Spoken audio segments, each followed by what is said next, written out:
Combined events and possibility diagrams. इस video में हम देखेंगे कि कंबाइंड इवेंट्स क्या होते हैं और पॉसिबिलिटी डायग्राम्स किसे कहा जाता है। इवेंट हम कहते हैं सबसेट ऑफ सैंपल स्पेस, यानी जब भी हम कोई एक्सपेरिमेंट करते हैं तो उसके हमारे पास कुछ रिजल्ट्स आते हैं। तो अगर उसके तमाम पॉसिबल रिजल्ट्स का हम एक सेट बना लें तो उसको हम कहते हैं सैंपल स्पेस।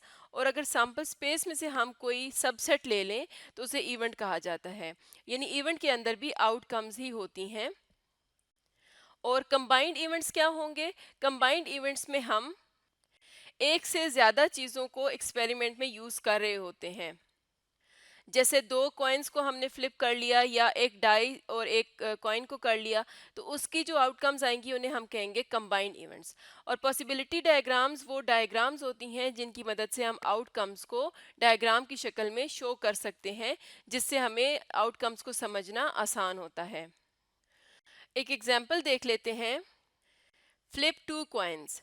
यहाँ पर हमने टू कॉइन्स को फ्लिप करना है। अगर हम एक ही कॉइन को फ्लिप करते हैं तो वो सिंपल इवेंट होता, लेकिन जब हम दो कॉइन्स को फ्लिप करेंगे तो दोनों की जो आउटकम्स हैं वो हम मिक्स कर देते हैं। तो इसलिए हम इन्हें कहते हैं कि ये कंबाइंड इवेंट्स हैं। और हम जानते हैं कि जब हम हमारे पास एक कॉइन होता है तो उसमें उस दो साइड्स होती हैं। एक साइड को हम कहते हैं हेड और दूसरी साइड को कहते हैं टेल। हेड को हम अगर एच से शो कर दें तो टेल को हम टी से शो करते हैं। और अगर हमारे पास दो कॉइन्स होंगे तो इसका मतलब है कि हमारे पास दो बार हेड आ सकता है, दो बार टेल आ सकती है, या हेड और टेल या टेल और हेड। यानी इस तरह से हमारे पास आउटकम्स आ सकती हैं।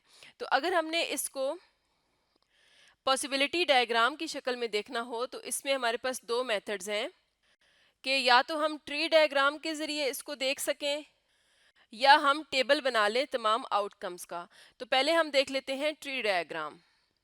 तो जैसा कि हमारे पास दो कॉइन्स हैं, दोनों को हमने इकट्ठा उछालना है या फ्लिप करना है, तो हम पहले लिखेंगे फर्स्ट कॉइन, सेकंड कॉइन, और उसके बाद हम सारी आउटकम्स को यहाँ पर देख लेंगे। तो अगर हम पहले कॉइन को देखें तो पहले कॉइन पे हमारे पास दो आउटकम्स हैं, हेड या टेल। और अगर पहले पे हमारे पास हेड आ जाए, यानी कि एक कॉइन पे हेड आ जाए, तो हो सकता है कि दूसरे पे भी हेड आ जाए या उस पे टेल आ सकती है। यानी कि पहले कॉइन पे हेड आ गया और दूसरे पे भी हेड आ गया, या पहले पे हेड और दूसरे पे टेल। और अगर पहले कॉइन पे टेल आ गया तो दूसरे पे हेड भी आ सकता है और टेल भी आ सकता है। दोनों की प्रोबेबिलिटी या चांस सेम होता है। तो इस तरह से जब हम ट्री डायग्राम बनाते हैं तो हमारे सामने सारी आउटकम्स या पूरा एक्सपेरिमेंट वाजे हो जाता है। अब अगर हम यहाँ से आउटकम्स लिखना चाहें तो हम इस तरह से लिख सकते हैं। हम इन लाइंस को फॉलो करते हुए आउटकम्स लिखेंगे। जैसे पहली लाइन हमें बता रही है हेड और हेड, और दूसरी लाइन क्या बता रही है? हेड और टेल। तो हम लिखेंगे हेड टेल। इसी तरह टेल के साथ हेड है और टेल के साथ टेल है। तो इस तरह से तमाम आउटकम्स हमारे सामने आ जाती है ट्री डायग्राम की मदद से, कि अगर दो कॉइन्स हम उछाल रहे हैं तो या तो दोनों पे हेड आ सकता है, या पहले वाले पे हेड और दूसरे पे टेल, या पहले पे टेल और दूसरे पे हेड, या दोनों कॉइन्स पे टेल शो हो सकता है। अब हम देखते हैं कि हम टेबल की मदद से किस तरह शो कर सकते हैं अपनी आउटकम्स को। तो इस तरह से हम एक टेबल बनाते हैं। इसकी जो पहले वाली रो होती है इस पे हम पहले जो एक कॉइन है उसके आउटकम्स को लिखेंगे, यानी हेड और टेल। और इसी तरह से जो इसका पहला वाला कॉलम है उसमें हम दूसरे वाले कॉइन की आउटकम्स को लिखेंगे, यानी हेड और टेल। तो अब हमारे पास ये यहाँ पर ये जो टेबल का सेल होगा इसमें हम एक आउटकम शो कर सकते हैं। यानी कि अगर हमारे पास, हम इसको कह देते हैं, येलो कलर में जो लिखा हुआ है इसको हम कह देते हैं फर्स्ट कॉइन, और जो ब्लू कलर में लिखा है इसको कह देते हैं सेकंड कॉइन। तो इसका मतलब है कि पहले कॉइन पे अगर हेड आया है तो दूसरे कॉइन पे क्या आ सकता है? हेड आ सकता है। इसी तरह से पहले कॉइन पे अगर हेड आया है तो दूसरे कॉइन पे टेल शो हो सकता है। इसी तरह से अगर पहले कॉइन पे टेल है तो दूसरे पे हेड, या पहले कॉइन पे भी टेल है और दूसरे पे भी अगर टेल हो, तो ये हमारे पास सारी पॉसिबल आउटकम्स शो हो जाती हैं। तो हमने ट्री डायग्राम से भी देखा था कि हमारे पास चार आउटकम्स होती हैं जब हम दो कॉइन्स को फ्लिप करते हैं, और टेबल की मदद से भी हम देख सकते हैं कि हमारे पास ये चार आउटकम्स हैं। टेबल का ये फ़ायदा होता है कि ये जगह कम लेता है और हमारे पास सारी आउटकम्स भी शो कर देता है। अब यहाँ से अगर हम सैम्पल स्पेस लिखना चाहें तो हम लिख सकते हैं, यानी ये सारी आउटकम्स हम सेट की शक्ल में लिखकर सैम्पल स्पेस बना सकते हैं। तो यहाँ पर हम लिखते हैं सैम्पल स्पेस, इसकी सैम्पल स्पेस यानी सेट क्या होगा, हेड हेड, हेड टेल, इसी तरह टेल हेड और टेल टेल। तो ये हमने इसकी सैम्पल स्पेस का सेट बना लिया। तो कंबाइंड इवेंट्स में हमारे पास क्या होता है कि एक से ज़्यादा चीज़ें हैं, यानी दो कॉइन्स जैसे फॉर एग्जांपल हमने यहाँ पर देखे हैं। तो जब हम इनको फ्लिप करते हैं या इन पे एक्सपेरिमेंट करते हैं तो किस तरह से आउटकम्स हमारे पास आती हैं और कौन कौन सी डायग्राम्स के ज़रिए हम इनको ईजीली समझ सकते हैं। इसी तरह से एक और एग्जाम्पल देखते हैं। अगर हमारे पास हो रोल 2 डाइस, यानी कि 2 लूडो के छक्के हमने इकट्ठे रोल करने हैं।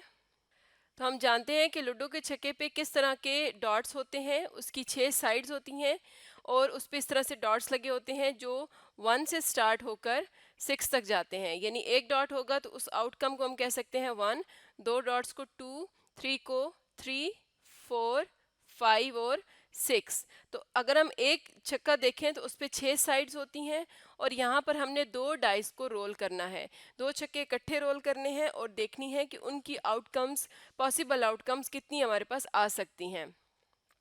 तो इसके लिए टेबल इस तरह से बनेगा कि एक कॉलम में हमने एक डाइस के आउटकम्स को लिख दिया है ब्लू कलर में और दूसरी पहली रो में हमने दूसरे डाइस के आउटकम्स को लिख दिया है। तो अगर हम यहाँ पर देखें तो हमारे पास पहली आउटकम हो सकती है कि पहले डाइस पे भी 1 आए और दूसरे डाइस पर भी 1 आए। पिंक कलर में दूसरे डाइस की आउटकम्स हैं, हम यहाँ दरमियान में कॉमा लगा लेते हैं।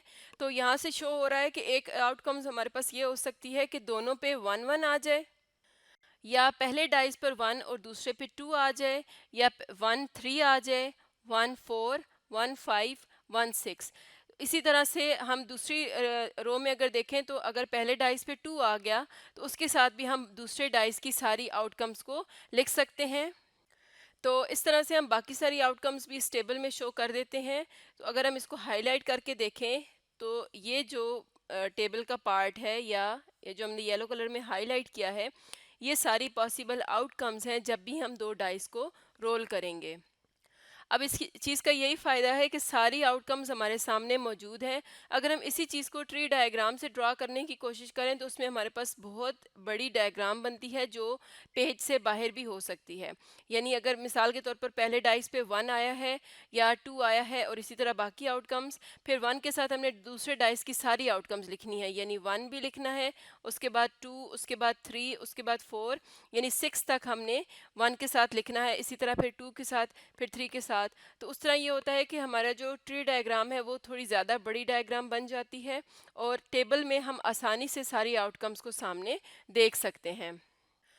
अब अगर हमें यहाँ पर कोई इवेंट चाहिए, मैं यहाँ पर लिखती हूँ इवेंट। हमें कोई भी इवेंट चाहिए, जैसे कि हम अगर यहाँ पर इवेंट चाहते हैं both outcomes are even numbers, यानी कि जो हमने डाइस को रोल किया है इसमें दोनों आउटकम्स क्या हों, इवन नंबर्स हों। तो हम यहाँ पर आसानी से देख सकते हैं कि कहाँ कहाँ पर हमारे पास इवन नंबर्स आ रहे हैं।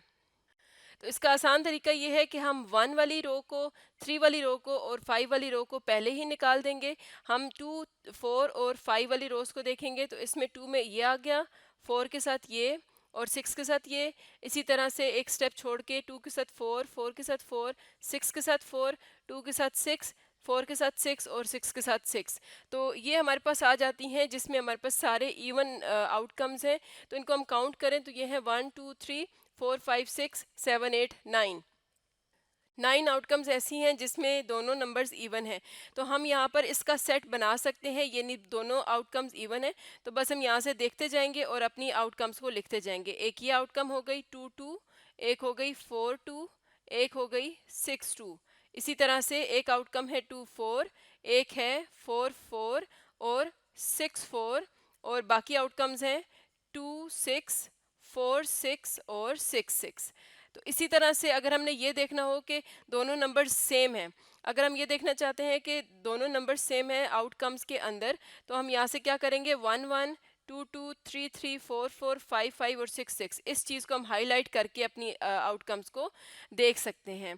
इसका फ़ायदा ये होगा कि अगर मैं यहाँ पर इसी चीज़ की प्रोबेबिलिटी फाइंड करना चाहूँ कि इवन नंबर्स हमारे पास आ रहे हैं, यानी दोनों आउटकम्स इवन है, यानी इसी इवेंट की प्रोबेबिलिटी हम फाइंड करना चाहें। फॉर एग्जांपल इस इवेंट को हम कह देते हैं E1, तो इसका मतलब ये है कि हम प्रोबेबिलिटी फाइंड आउट करना चाहते हैं E1 की।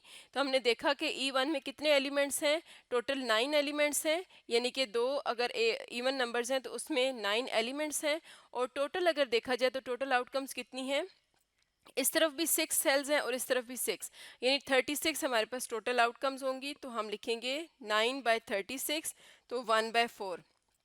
तो यहाँ से हम डायरेक्टली प्रोबेबिलिटीज़ आसानी से लिख सकते हैं। प्रोबेबिलिटी में हम यही लिखते हैं कि जितनी पॉसिबल आउटकम्स में हम इंटरेस्टेड हैं divided by total possible outcomes. तो अगर हमें किसी भी टाइप की हमने देखना हो कि कौन सी आउटकम्स हैं या उनकी क्या प्रोबेबिलिटी है, हम आसानी से फाइंड कर सकते हैं। यहाँ पर एक चीज़ और देख लेते हैं कि अगर हमें यहाँ पर आउटकम्स नहीं शो करनी, फॉर एग्जांपल हम यहाँ पर 1 1 को या 1 2 को रेस करके देखते हैं कि दोनों आउटकम्स का सम, यानी कि दोनों डाइस के ऊपर जो भी नंबर आ रहे हैं, हो सकता है एक के ऊपर 1 डॉट आया हो, दूसरे के ऊपर 4, तो टोटल इनका सम बनता है 5। तो हम अगर इंटरेस्टेड है 5 में, तो हम क्या करेंगे, हम यहाँ पर सारी आउटकम्स का सम करते जाएंगे, यानी 1 + 1 2 कर देंगे, 2 + 1 3 कर देंगे, इसी तरह 3 + 1 4 कर देंगे, और उसके बाद जो भी हमें आउटकम्स चाहिए होंगी वो हमारे सामने मौजूद होंगी और हम उनको काउंट कर सकते हैं, उनकी प्रोबेबिलिटी फाइंड आउट कर सकते हैं। तो इस तरह से हम टेबल्स की मदद से या ट्री डायग्राम्स की मदद से कंबाइंड इवेंट्स की पॉसिबल आउटकम्स को भी लिख सकते हैं। और हमारे पास पॉसिबिलिटी डायग्राम्स कौन कौन सी हैं, ट्री डायग्राम भी है और टेबल भी है।